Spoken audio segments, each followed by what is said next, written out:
नमस्कार मित्रांनो, स्वागत आहे तुमचं श्रीमंतीचा कोडमध्ये.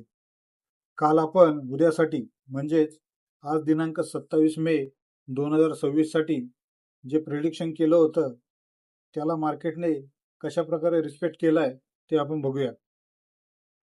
पण त्याआधी कालचे प्रिडिक्शनचे व्हिडिओ नजरेखालून घालून घेऊया. उद्यासाठी 24,000 हा आता सर्वात मोठा सायकोलॉजिकल रेजिस्टन्स आहे. जोपर्यंत निफ्टी याच्यावर सस्टेन करत नाही तोपर्यंत मोठा अपट्रेंड यायचं कठीण आहे.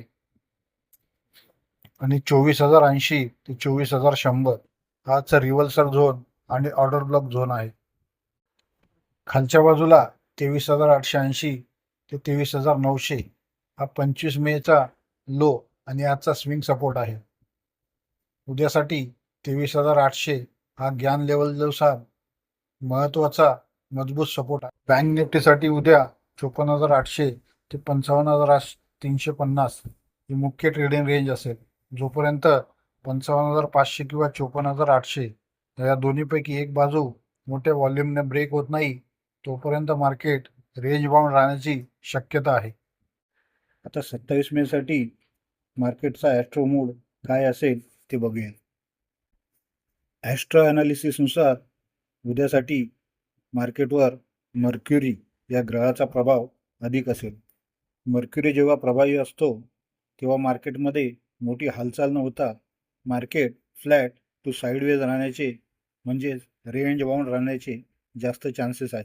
कालच्या व्हिडिओत आपण स्पष्ट केले होते की आज मर्क्युरीचा प्रभाव असल्यामुळे मार्केट पूर्णपणे फ्लॅट आणि साईडवेज राहील.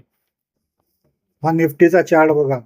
निफ्टी आज दिवसभर 24,000 आणि 23,880 या आपण दिलेल्या कालच्या रेंजमध्येच अडकून राहिला आहे. 24,000च्या सायकोलॉजिकल लेवलला पार न करता निफ्टी दिवसभर पूर्णपणे रेंज बाउंडमध्येच होता. आता बोलूयात आपल्या सर्वात मोठ्या यशाबद्दल म्हणजेच ज्युपिटरचा मॉर्निंग टाइम झोन सकाळी 9:18 ते 10:24 त्या वेळेत सर्वात कडक आणि परफेक्ट रिव्हर्सल आपल्याला बँक निफ्टीमध्ये पाहायला मिळालं. मार्केट सकाळी वर गेले पण ज्युपिटर झोन संपता बँक निफ्टीने वरच्या पातळीवरून एक जबरदस्त शार्प रिव्हर्सल दिलं आणि सरळ आपला कालच्या 54,800च्या सपोर्ट लेवलला येऊन टच केले.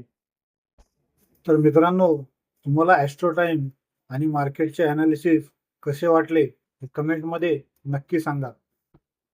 उद्या पुन्हा भेटूया नवीन ॲस्ट्रो टाइम आणि मार्केट ॲनालिसिससह. तोपर्यंत चॅनलला लाईक, सबस्क्राईब आणि शेअर करा. धन्यवाद.